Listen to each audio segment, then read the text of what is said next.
अगर किसी के अंदर भावुकता बहुत ज्यादा है ना, तो एक प्रकार से वो ये समझ ले कि उसको कई सीढ़ियां पहले से चढ़ा हुआ है। वो भावुक व्यक्ति बस प्रेम की ओर बढ़ जाए, प्रेमी और बन जाए, और अधिक प्रेम हो जाए, और वही प्रेम वृंदावन चंद से हो जाए उसका।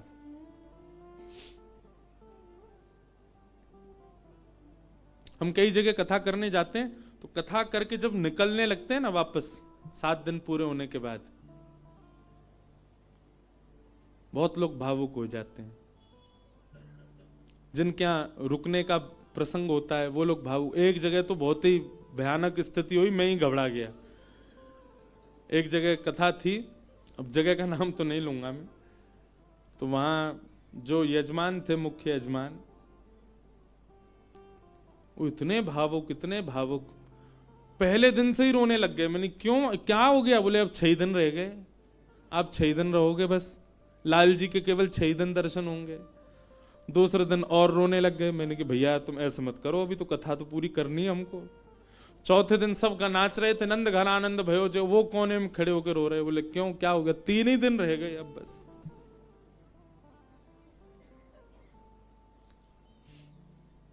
जिस दिन विश्राम दिवस था, मैं तो बहुत घबरा रहा था। मैंने आज क्या होगा, वो पहले दिन से ही रो रहे हैं।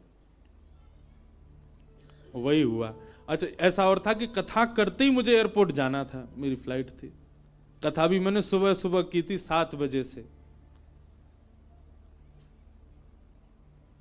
आरती, विश्राम आरती हो रही थी, और मैं बस ये था कि हे लाल जी कुछ हो नहीं, बहुत भाव में। वही हुआ, आरती करते करते दोनों, पहले तो उनकी गृहिणी मूर्छित होकर गिर पड़ी, बेहोश ही हो गई, और फिर जो उनके पतिदेव थे उनको देख के वो भी हो गए। उसके पीछे बिल्कुल भी किंचित ही, हमको तो समझ में आया था नाटक, लेकिन नहीं, वास्तविक था। पानी वानी डाला भैया, उनका ब्लड प्रेशर वगैरह सब कम होता चला गया। एक कथा भी आती है, सुना है? एक महाराष्ट्र के राजा थे। उन राजा का एक ही बात उसके मन में चलती थी कि मेरे नगर में कोई साधु आ जाए, मेरे नगर में कोई संत आ जाए, मेरे नगर में कोई भक्त आ जाए। दुनिया में ऐश्वर्यवान व्यक्ति केवल इसकी प्रतीक्षा करता है कि मेरे पास धन बहुत आ जाए। वो इसकी प्रतीक्षा करते थे कि कोई भक्त, साधु, संत, विरक्त या वैष्णव दंपति या कोई कथा वक्ता कोई आ जाए मेरे नगर में, बस। ऐसी कृपा हुई। अयोध्या से कुछ लोग पंढरपुर दर्शन करने जा रहे थे, और उन महात्मा के, उन राजा के नगर में आ गए।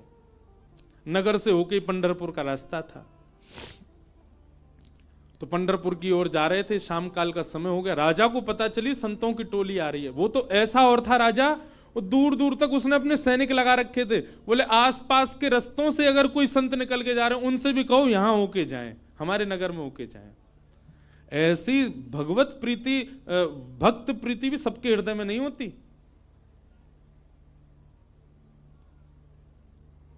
ये बात बंधुओं लिख लीजिएगा, जिस दिन हरि प्रिय आपको प्रिय लगने लग जाए, समझ जाना आप हरि से, आप हरि के प्रिय होते जा रहे हो। आपको पता चल जाता है व्रज से कोई आया, भले ही आप उसको जानते नहीं, पर आपके मन में उत्साह हो जाता है, हमारे वृंदावन से आए हैं, श्री राधारमण जी के यहां से आए हैं, श्री बिहारी जी के चरणों से आए हैं। भले ही आपका परिचय नहीं, फिर भी आप ब्रज से आए जान करके उनको प्रणाम करने जाओ। ऐसी प्रीति अगर आपके चित्त में है, आप प्रेम की अवस्था में आ चुके हो। हरि से ज्यादा हरिजनों से प्रीति हो तो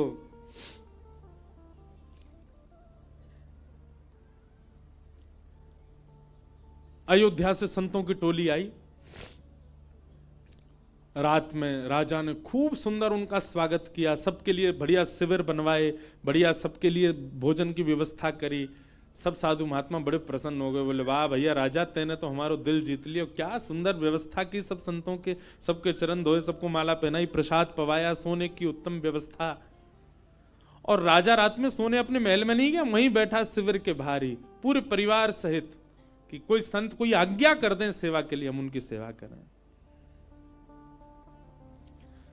संतों ने दूसरे दिन उठ करके राजा से कहा, देखो हम तुम्हारी सेवा से इतने प्रसन्न हैं कि हम सबके मन में आया कि हम कम से कम 5 दिन तो यहां रुकें।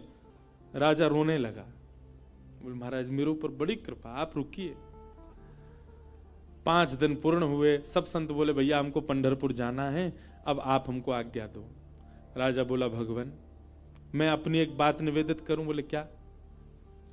5 दिन बाद रामनवमी है, श्री राम जी का अद्भुत उत्सव है, आप लोग सब यहीं रुक जाएं, 5 दिन और रामनवमी करके चले जाएं। संत बोले भाई क्या बुराई है, इतनी अच्छी व्यवस्था राजा कर ही रहे हैं, वहीं बढ़िया कीर्तन भजन होने दो, सत्संग होने दो। 5 दिन रुक गए, सबने रामनवमी करी, अभिषेक किया राम जी का। रामनवमी पूर्ण करके सब अगले दिन संत महापुरुष बोले अब हमको आज्ञा दो, हम लोग सब चलें पंढरपुर। बोले महाराज नेक और रुक जाओ, हनुमान जयंती और आ रही है, हनुमान जन्मोत्सव, आप सब लोग रुके रहेंगे तो आप सबके सानिध्य में, हमको तो कुछ आता नहीं, हम हनुमान जी का जन्मोत्सव करेंगे। अब वो सेवा इतनी अच्छी कर रखी थी कि कुछ संत तो बेचारे उसके पक्ष में रहते थे, बोले रुक ही जाओ, बढ़िया व्यवस्था तो कर ही रखी है। रुक गए, हनुमान जन्मोत्सव तक सब लोग रुक गए, सब लोगों ने हनुमान जी का जन्मोत्सव मनाया। संत महापुरुष कहने लगे, बोले भैया अब हमको आज्ञा दे दो, अब हम लोग चलें। बोले महाराज उसके बाद में फिर कोई और उत्सव आ रहा था 15 दिन बाद, उसका नाम ले दिया। बोले वो किए बिना तो आप कैसे जाओगे, कहां आपको व्यवस्था ही नहीं मिलेगी, मेरे यहां हो जाएगा। 15 दिन और रुक गए, फिर जाने लग गए। बोले महाराज गंगा दशहरा आने वाला है, आप सब लोग कहां, गंगा जी तो मिलेंगे, मैं गंगा जल मंगवाऊंगा ना अपने सैनिकों को भेज करके, यहीं आप सब लोगों के लिए सूक्ष्म गंगा प्रकट करवा दूंगा।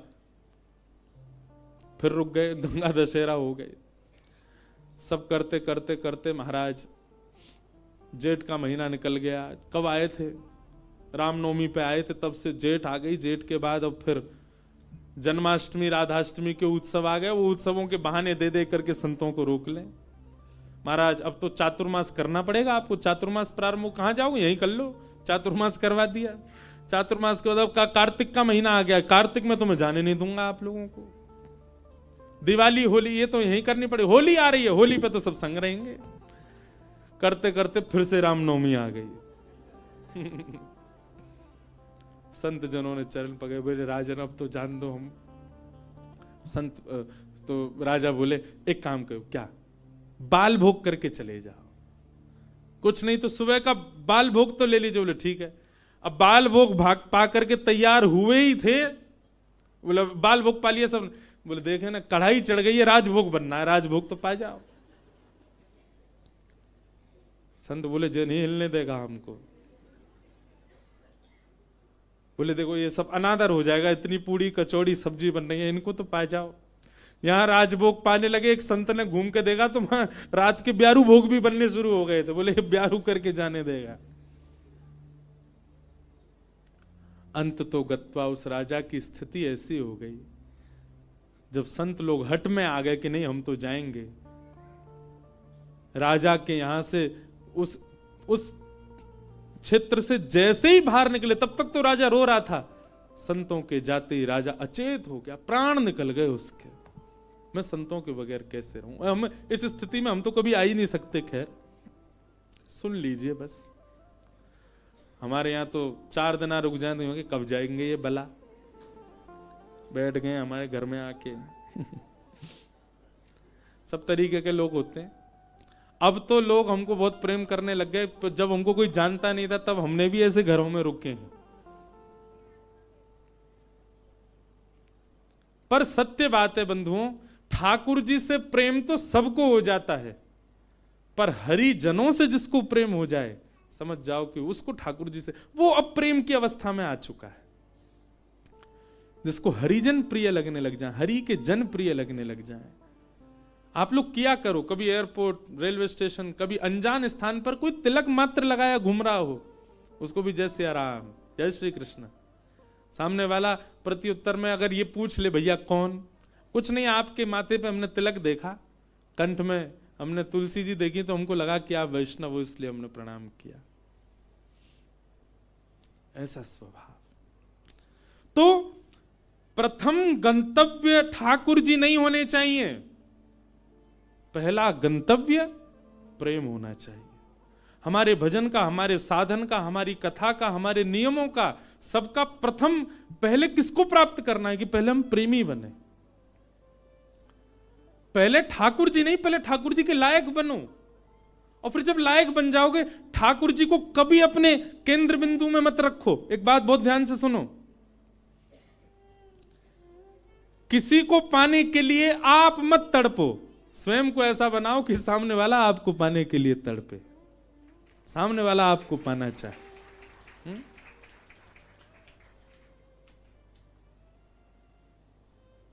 पिक्चरों में ऐसे दिखाते हैं ना कि कोई प्रेम करता था किसी कन्या से और उसको सीधे तो पा नहीं पाया, तो खुद इतना बढ़िया पढ़ लिख करके बड़ा मजिस्ट्रेट बन गया महाराज, आगे पुलिस पीछे पुलिस, अब वो छोरी डोल रही है वाकू पावे को, इससे मेरा ब्याह हो।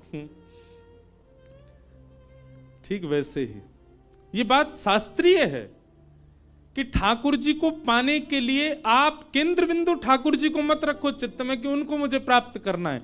ठाकुर जी को जो जो प्रिय है वो सारे गुण मेरे भीतर आ जाएं ताकि ठाकुर जी को मैं प्रिय लगूं। आप पीछे मत पड़ो उनके, स्वयं को ऐसा बनाओ कि ठाकुर जी पीछे पड़े आपके। श्रीमद् वल्लभाचार्य जी के चरित्र में आता है कि, बहुत ध्यान से सुनिएगा, श्रीनाथ जी जब प्रकट हुए ना, तो पहले श्रीनाथ जी की भुजा प्रकट हुई, और भुजा प्रकट होने के बाद में सद्दू पानी की गैया रोज जाती थी, अपना संपूर्ण दुग्ध वहीं बहा करके आ जाती थी। तो सद्दू पानी ने देखा मेरी गैया कहां जाती है, जाकर के देखा तो गिरिराज शिला में केवल भुजा निकली हुई है। सद्दू पानी ने जब पूरा बाहर निकाला तो श्रीनाथ जी प्रकट हो गए इसी कलिकाल में।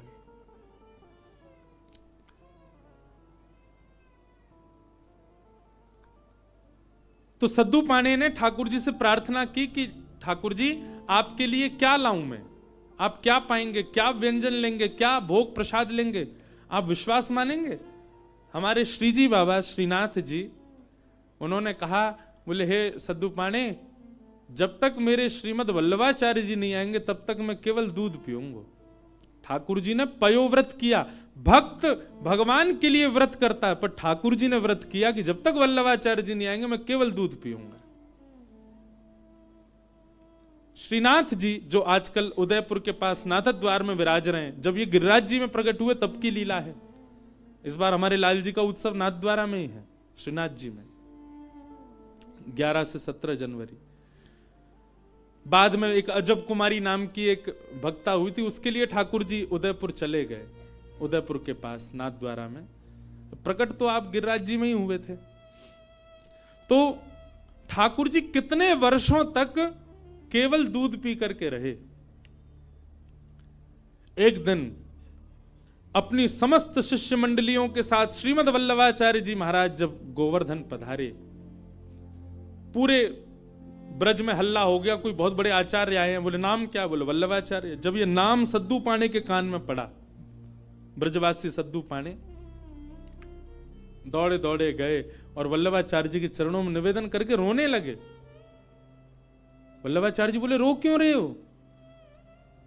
बोले नाथ, भक्त को व्रत करते देखा है मैंने, पर इस जन्म में मैंने भगवान को व्रत करते हुए भी देखा है। हमारे इस गिरी कंदरा से साक्षात गोवर्धन नाथ जी का स्वरूप श्रीनाथ जी प्रकट हुए, मेरी गैया को दूध नित्य पियो करते। मैंने उनसे निवेदन किया कि आपको कहा भोग धराऊं, समोसे बोले मैं तो दूध ही पीऊंगा। मैंने कि कब तक दूध पियोगे? बोले जब तक वल्लभाचार्य जी नहीं आएंगे तब तक दूध ही पीऊंगा। भक्त ठाकुर की प्रतीक्षा करे ये तो सुनोगे हो, पर ठाकुर भक्त की प्रतीक्षा कर रहे हैं। हे नाथ, मेरी आपसे प्रार्थना, जल्दी मिलो ठाकुर जी से और जल्दी अन्न पवाओ ठाकुर जी को।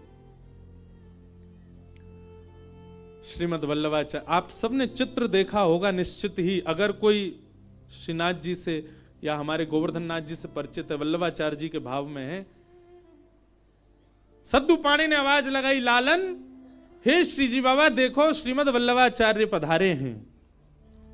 और ऊपर से नन्हे से गोपाल जी, 4 वर्ष की अवस्था के गोपाल जी, 2-4 दतुइयां निकली हैं बस, गोल मटोल लाला, घुंघराले केश हैं, वही श्रीनाथ जी। ऊपर गिरी कंदरा से नीचे देखते हैं श्रीमद् वल्लभाचार्य जी को, वल्लभाचार्य जी ऊपर देखते हैं ठाकुर जी को, और दौड़े वहां से ठाकुर जी, यहां से वल्लभाचार्य जी, और मध्य गोवर्धन में दोनों ने गाढ़ आलिंगन किया एक दूसरे का। ये चित्र देखा होगा आपने वल्लभाचार्य जी, और नहीं देखा हो तो गूगल पर देखना, वल्लभाचार्य जी श्रीनाथ जी मिलन पिक्चर, ऐसे ठाकुर जी ने आलिंगन कर रखा वल्लभाचार्य जी को, नेत्रों से आंसू गिर रहे हैं। वल्लभाचार्य जी बोले, ठाकुर जी आप क्यों इतने श्रम में रहे, कुछ पाया नहीं? तो वल्लभाचार्य जी महाराज ने अन्नकूट बनवाया ठाकुर जी के लिए, 56 भोग तैयार करवाए, और श्री जतिपुरा में, गोवर्धन के जतिपुरा में, वहां श्रीमद वल्लभाचार्य जी ने श्रीनाथ जी का अन्नकूट किया, 56 भोग पवाए, ठाकुर जी का अन्नप्राशन हुआ। मतलब इतने वर्ष बाद ठाकुर जी ने अपना पयोव्रत, दूध का जो व्रत था वो छोड़ के अन्न ग्रहण किया। किसके लिए? अपने एक भक्त के लिए। तो भैया केंद्र बिंदु में ठाकुर जी नहीं, केंद्र बिंदु में प्रेम लाओ। आपके केंद्र बिंदु में प्रेम आ गया और प्रेम आपके चित्त में आ गया तो आप ठाकुर जी के केंद्र बिंदु में रहोगे, ना कि ठाकुर जी आपके केंद्र बिंदु में। स्वयं को निर्माण ऐसो करो, कथा सुन के, संत संग करके, सत्संग करके, वैष्णव संग करके, भजन करके, कीर्तन करके, कि ठाकुर जी आपकी प्राप्ति के लिए विचरण कर रहे हैं, कि जे मुंह को मिले कैसे भी।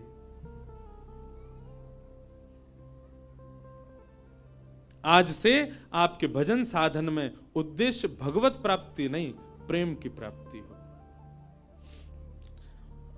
कि भवतानुदित प्रायम यशो भगवतो मलम ये नैवासौ न तुष्येत मन्ये तद्दर्शनम खिलम। नारद जी महाराज वेद व्यास जी से कहते हैं, व्यास जी आपने भागवत जी की रचना की, उसमें ज्ञान, उसमें वैराग्य, उसमें सब कुछ आपने प्रस्तुत किया, पर आपने प्रेम को नहीं प्रस्तुत किया, इसलिए आपका हृदय अशांत है। आपके ग्रंथों को, पुराणों को सुनकर के व्यक्ति धार्मिक बन जाएगा, व्यक्ति वैरागी बन जाएगा, पर आपके ग्रंथों को पढ़ के व्यक्ति प्रेमी नहीं बन पाएगा। इसीलिए आपका हृदय अशांत है, आपको कहीं ना कहीं अपूर्णता लगती है अपनी क्रिया में। इसलिए मेरी प्रार्थना कि अब आप ठाकुर जी के प्रेम स्वभाव का वर्णन करो, जिससे पढ़ने वाला व्यक्ति प्रेमी बन सके। वेद व्यास जी महाराज ने निवेदन किया, उसके लिए मुझे क्या करना पड़ेगा? बोले समाधि लगा करके भगवान के प्रेम स्वरूप का चिंतन करो।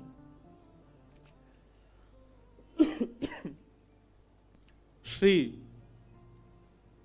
वेद व्यास जी महाराज ने समाधि लगाई और समाधि की भाषा में ही अपने अंतिम कृति का निर्माण किया वेद व्यास जी ने। इसी ब्रह्म नदी में, इसी हिमालय की पर्वतों पर वेद व्यास जी ने ऐसी रचना की जिसको सुनकर पढ़कर के मानव प्रेम का अधिकारी बन जाता है, ठाकुर जी का अधिकारी बन जाता है। और उस संहिता का नाम है श्रीमद् भागवत महापुराण। बोलो भागवत महापुराण की जय। ये प्रेम संहिता है।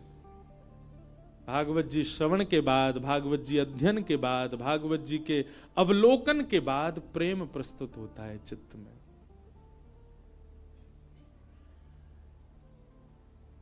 प्रेम। वेद व्यास जी महाराज ने उस प्रेम का भाव लिखा, वही भागवत है।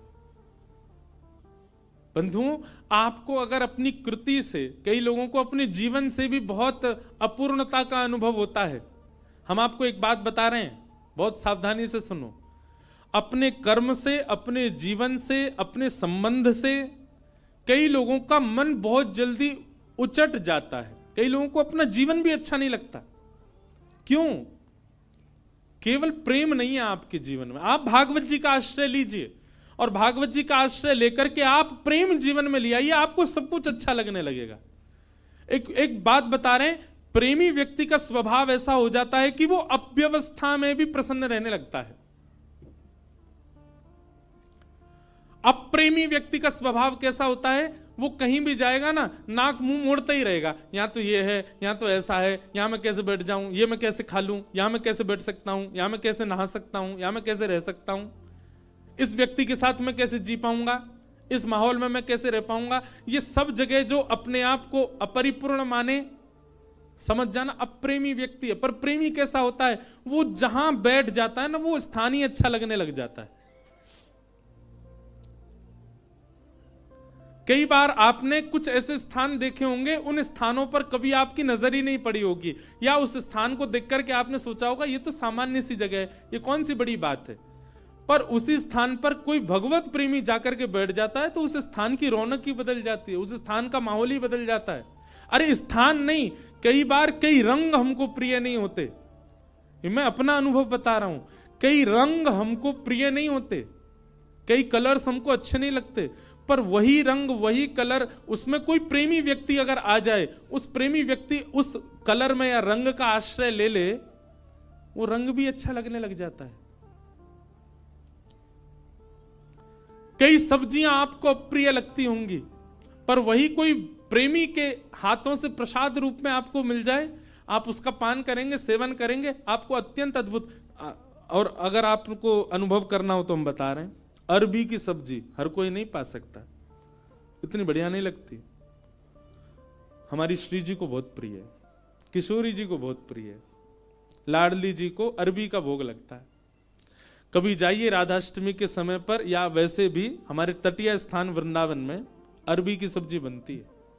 आप पे कृपा हो जाए, नहीं हो तो वहां किसी महात्मा से कह देना हमको थोड़ा प्रसाद दे दो, वो मधुकरी रूप में आपको अरबी देंगे, आप पाके देखना। सारे विश्व के जितने भी रस होंगे ना, वो सब रस फीके लगेंगे उसके आगे। क्यों? क्योंकि प्रेम स्थान पर वो निर्मित है, इसलिए उसका स्वाद अद्भुत हो जाता है। मैं कथा करता हूं, हमको राग रागनी आती नहीं, हम बस ऐसे गा लेते हैं। ये सब गुरुजन बैठे हैं, ये लोग जैसो बजा दें वैसो हम गा दें।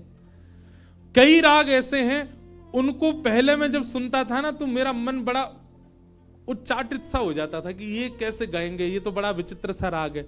आज वही राग में हम कथा भी कर देते हैं। क्यों? क्योंकि जब प्रेम मिल जाता है, प्रेम एक ऐसा सब्सटेंस है, प्रेम एक ऐसा क्या बोले वो, केमिकल बोले, सब्सटेंस बोले, क्या बोले, वो एक ऐसी वस्तु है, वो जहां मिल जाएगी वो सब प्रिय लगने लग जाएगा। वो प्रेम कहलाता है। प्रेम का मतलब केवल स्त्री पुरुष का प्रेम मत समझा कीजिए आप, कोई प्रिय लगने लग जाए वो नहीं, सब कुछ प्रिय लगने लग जाए, वो प्रेम है। वास्तविक प्रेमी आप अपने आप को ऐसे नहीं मान सकते, उसके लिए नस काट रहे घूम रहे हैं, हॉस्पिटल में भर्ती है गए, वो क्या बता रहे हैं, बोले भाई टैग लग गया इसके ऊपर, काहे का, बोले प्रेमी है। आप इस प्रकार प्रेम की अवहेलना मत करो, प्रेम की निंदा मत करो।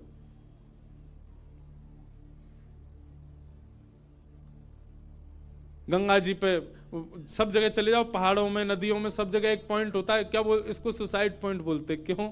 यहां से व्यक्ति अपने प्रेमी के लिए त्याग कर देता है, आत्महत्या कर लेता है। ये प्रेम है।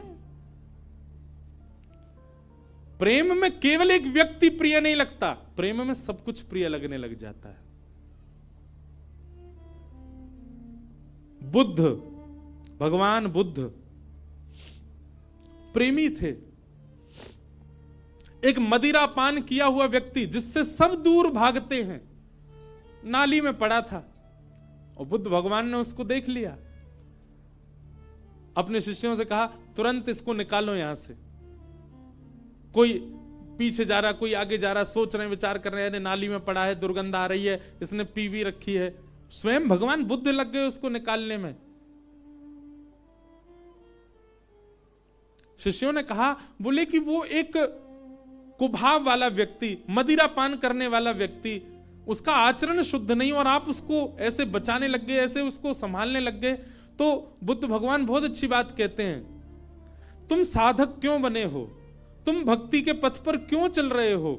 क्या तुम केवल शुद्ध लोगों से ही मिलोगे, सुधरे हुए लोगों से ही मिलोगे? अरे जो पहले से ही शुद्ध हैं, जो पहले से ही सुधरे हुए हैं, उनके बीच बैठ करके तुमने क्या नया कर दिया? तुम वैष्णव इसलिए बने हो, तुम भक्त इसलिए बने, तुम साधक इसलिए बने, जो अपवित्र हैं उनको पवित्र करने का भाव तुम्हारे चित्त में आए। जो अप्रेमी हैं वो प्रेमी बने, ये भाव स्वभाव तुम्हारा बने। हम इसलिए साधक बने। केवल माला देने वाला व्यक्ति को ही हम पूजें, उसी को ही हृदय से लगावें, ये हमारा स्वभाव है। सबको लगाना है, सबको उस पथ का राही बनाना है, इसलिए हम वैष्णव बने। अंगुलीमाल की कथा सबने सुनी होगी। एक राक्षस था, मानव था पर राक्षस के स्वभाव का था। उस पर्वत पर रहता था, उस पर्वत के आसपास कोई भी मानव उसको दिख जाता था, उसको मार करके उसकी उंगली काट करके अपने गले में माला बना के पहनता था, इसलिए उसका नाम था अंगुलीमाल। इतनी सारी उंगलियों की माला उसने पहन रखी थी, उसका रूप देखते ही भाग जाते थे लोग। भगवान बुद्ध जा रहे थे और जैसे ही मार्ग पर जाने लगे तो एक गांव पड़ा। गांव के लोगों ने कहा, भगवान आप सीधे ना जाकर के थोड़ा दाएं होकर के जाइएगा। क्यों? सीधे जाएंगे तो आगे एक पर्वत पर अंगुलीमाल रहता है, वो लोगों को मार के उनकी उंगली काट के अपने गले में पहन लेता है। भगवान बुद्ध बोले उसके पीछे कारण? बोले वो अपना बल बताना चाहता है, देखो मैंने इतने लोग मार दिए, इतनी उंगलियां मत, इतने लोग, इतना बल है मेरे पास।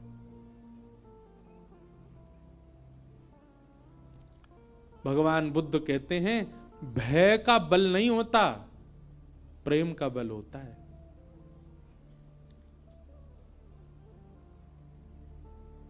भय से जो अपने बल को आपके चित्त में प्रतिष्ठित करे वो बहुत लंबे समय तक नहीं रह सकता, लेकिन प्रेम से अपने आप को आपके चित्त में जो अवस्थित करे वो मरते दम तक आपके चित्त में रहेगा।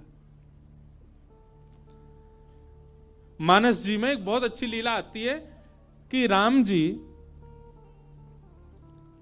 वन में विचरण करते थे और जब भूख लगती थी ना तो किसी के यहां से, किसी के घर से या किसी नगर से लक्ष्मण जी सामग्री ले आते थे, जानकी जी बनाती, राम जी पाते थे।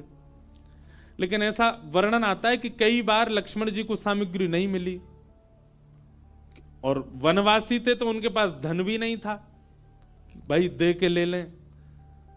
तो राम जी जाते थे सामग्री लेने के लिए, और राम जी जब जाते थे तो सामग्री लेके ही आते थे। तो फिर मानस जी में तुलसीदास जी वर्णन करते हैं कि राम जी ऐसा क्या दे के आते थे कि लोग सामग्री देने को राजी हो जाते थे। राम जी के पास कुछ था तो था नहीं, ना तो धन था, ना वैभव था, ना कुछ रुपया थे, क्या देते थे राम जी? तो मानस जी में श्री गोस्वामी जी वर्णन करते हैं कि राम जी जब कुछ सामग्री लेते थे या सामग्री लेते भी थे, या फिर कई बार सीता जी बड़ी रसोई बनाती हैं और संतों को पवाते, संतों को पवाने के बाद दक्षिणा देनी होती है, तो ये दक्षिणा के आदान प्रदान पर या सामग्री के आदान प्रदान पर राम जी क्या देते थे? तो गोस्वामी जी वर्णन करते हैं, बोले कुछ नहीं, राम जी मंद मंद मुस्कुरा देते थे, उनकी मुस्कान ही सबसे बड़ी दक्षिणा थी। उसको लेकर के व्यक्ति कहते तुम तो भैया सब कुछ ले जाओ हमारा, बस ये मुस्कुराते रहो, तुम्हारी मुस्कान ही सब बढ़िया। मतलब संतों को प्रसाद पवा के राम जी सामने बैठ करके दक्षिणा रूप में मुस्का देते थे। संत बोलते बस मिल गई हमारी दक्षिणा। जहां जहां से सामग्री लाते वहां मुस्का देते थे। प्रेम, और वो प्रेम का बल ऐसा व्यवस्थित किया राम जी ने कि मरते दम तक कोई नहीं भूल पाया। और रावण का भी बल प्रतिष्ठित था, पर रावण का भय का बल था। बल भय का नहीं होता, बल प्रेम का होता है।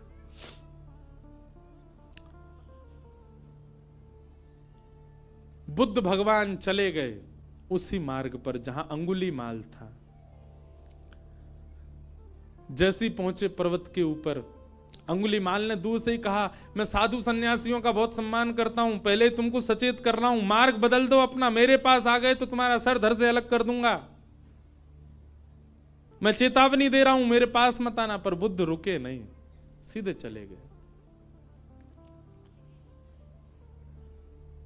तुम जानते नहीं हो मुझे, क्यों चले आए हो मेरे पास? और क्रोध में भर के थोड़ा और चेतावनी देने के लिए अंगुलीमाल एक वृक्ष के नीचे खड़ा था, उस वृक्ष की डाल पकड़ करके जोर से खींच ली, डाल टूट गई। बुद्ध भगवान मंद मुस्काते सामने खड़े हो गए। अंगुलीमाल तुम देख नहीं रहे हो? अंगुलीमाल बोला तुम देख नहीं रहे हो मैं कितना बलवान हूं, और तुम चले आ रहे हो, मैं तुमको मना कर रहा हूं फिर भी रुक नहीं रहे हो। डाल हाथ में पकड़ करके खड़ा था। बुद्ध भगवान बिल्कुल सौम्य भाव से उसके समीप गए और कहा, ये डाल तुमने तोड़ी? बोले हां। अब इसको जोड़ दो, जहां से तोड़ी है इसको वहां लगा दो पुनः। अंगुलीमाल बोला, कैसी बात कर रहे हो, ये तो संभव ही नहीं है, मैं इसको नहीं लगा सकता दोबारा। बोले क्यों? जब तोड़ने की सामर्थ्य है तो जोड़ने की भी होगी। इसको जोड़ दो, यथावत जैसी थी वैसी जोड़ के दिखा दो। अंगुलीमाल बोला, यह संभव नहीं है। बुद्ध भगवान कहते हैं,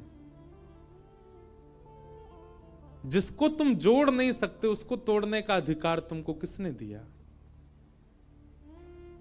इतनी उंगलियां गले में पहन करके घूमते हो, तुमने इतने लोगों को मार दिया, अकेले इस पर्वत पर रहते हो, पूरी दुनिया तुमसे भय खाती है। सोचो, विचार करो अंगुलीमाल, जितनी उंगलियां तुमने गले में पहनी हैं, प्रेम से यदि इतने लोगों को अपने संग में रखते, पूरी दुनिया पूजती आज तुमको। अपने प्रेम स्वभाव से इतने लोगों का संग पाते तो तुम ज्यादा बलवान होते, लेकिन तुमने उनको मार दिया, उनकी उंगलियां डोल रहे हो लेके गले में। अगर इतने लोग तुमने जोड़े होते खुद से तो तुम श्रेष्ठ माने जाते। और इतना कहकर के बुद्ध चले गए। अपनी कुटिया पर जाकर के रुके, पीछे देखा ही नहीं।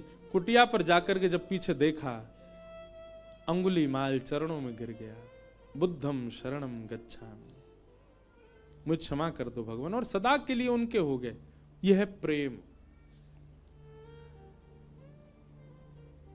प्रेमी जब व्यक्ति होता है वो सबको प्रेमी बनाता चलता। जैसे किसी के अंदर कोई इत्र लगाए घूमे, जहां से निकल जाए सब जगह सुगंधित होती चली जाती है, वैसे ही भक्ति साधना से व्यक्ति जब प्रेमी बन जाता है, वो जहां जाता है, जिस स्थान पर जाता है, जितने लोगों से मिलता है, उनको भी प्रेमी बना देता है, उनको भी प्रिय बना देता है, उनको भी भक्त बना देता है, उनको भी साधक बना देता है। प्रेम। और श्रीमद् भागवत प्रेम प्रस्थापित करती हैं श्रोताओं के चित्त में।